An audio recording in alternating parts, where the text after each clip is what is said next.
Assalamualaikum warahmatullahi wabarakatuh. Teori pertumbuhan wilayah. Pertumbuhan atau perkembangan suatu wilayah itu tidaklah sama. Ada wilayah yang pertumbuhannya sangat cepat, ada yang tidak terlalu cepat. Nah, suatu wilayah atau kawasan yang pertumbuhan pembangunannya sangat pesat, di mana aktivitas ekonominya sangat potensial, produktivitasnya tinggi, akhirnya akan mempengaruhi pertumbuhan dan perkembangan di wilayah sekitarnya. Maka tempat itu atau wilayah itu bisa disebut sebagai pusat pertumbuhan. Terdapat 4 wilayah pusat pembangunan utama di Indonesia. Wilayah pembangunan A, B, C, D yaitu Medan, Jakarta, Surabaya, dan Makassar.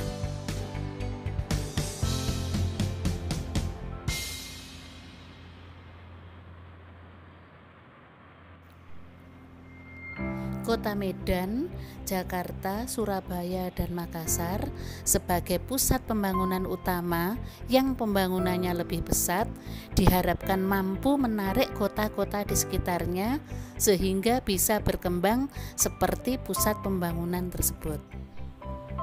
Fungsi pusat pertumbuhan secara umum adalah memudahkan koordinasi dan pembinaan, melihat perkembangan wilayah maju dan mundur, serta meratakan pembangunan di seluruh wilayah. Jadi, cepatnya pertumbuhan di suatu wilayah dapat menjadi pendorong bagi wilayah lain yang pertumbuhannya kurang. Kali ini kita akan membahas 2 teori pertumbuhan, yaitu teori kutub pertumbuhan dan teori tempat yang sentral. Dalam teori kutub pertumbuhan, bahwa kenyataannya perkembangan dimanapun bukanlah merupakan suatu proses yang terjadi secara sentral, melainkan muncul di tempat-tempat tertentu dengan kecepatan dan intensitas yang berbeda. Tempat atau kawasan yang menjadi pusat pembangunan dinamakan pusat atau kutub pertumbuhan. Dari kutub-kutub inilah maka pembangunan akan menyebar ke daerah sekitarnya. Sebagai contoh kota Medan, maka sesuai teori kutub pertumbuhan, Medan sebagai kutub pertumbuhan maka pembangunannya akan menyebar ke daerah sekitarnya. Misalnya Aceh, Sumatera Utara, Pekanbaru, Riau, dan lain-lain.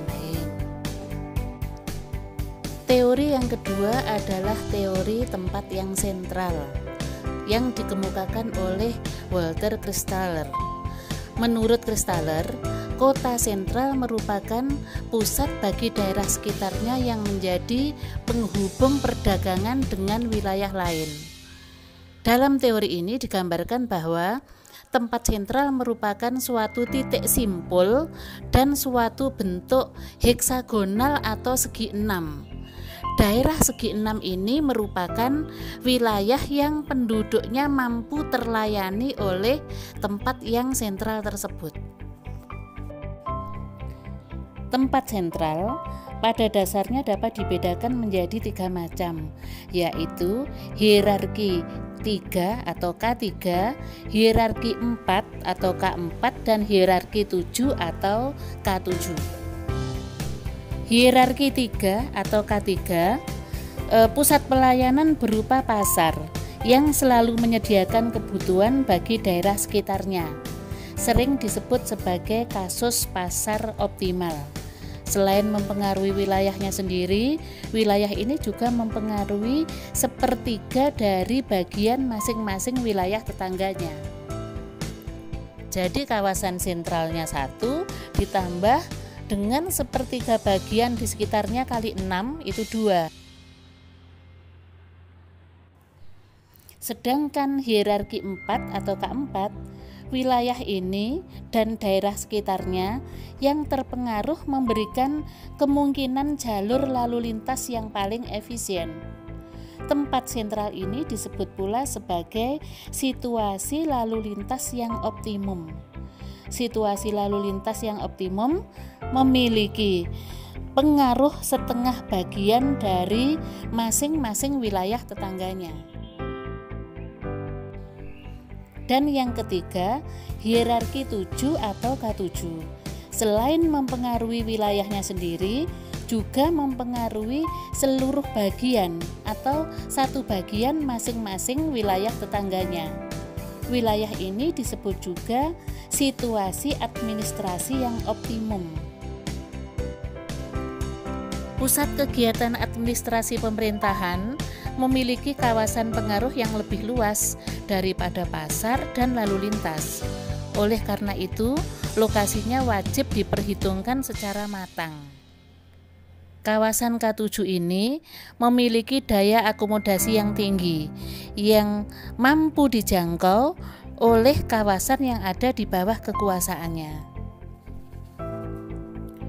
Maka, sebuah kota, apakah itu kota besar atau kota kecil, ketika kota tersebut berfungsi sebagai pusat pelayanan administrasi, maka dia akan mampu mempengaruhi seluruh bagian dari daerah sekitarnya, atau yang disebut tempat sentral yang berhierarki 7, atau K sama dengan 7. Sedangkan ketika kota tersebut mampu menyediakan sarana transportasi secara optimal, dia akan mempengaruhi setengah bagian dari wilayah sekitarnya. Disebut tempat sentral yang berhierarki 4 atau K sama dengan 4. Dan sebuah kota yang dilihat sebagai pusat perbelanjaan ditandai dengan banyaknya pasar, mal, pertokoan, maka dia berfungsi sebagai tempat sentral yang berhierarki 3 atau K sama dengan 3. Dengan demikian, sebuah kota apakah berfungsi sebagai K7, K4 atau K3 tergantung pada aktivitas atau aspek mana yang mampu disediakan secara optimal.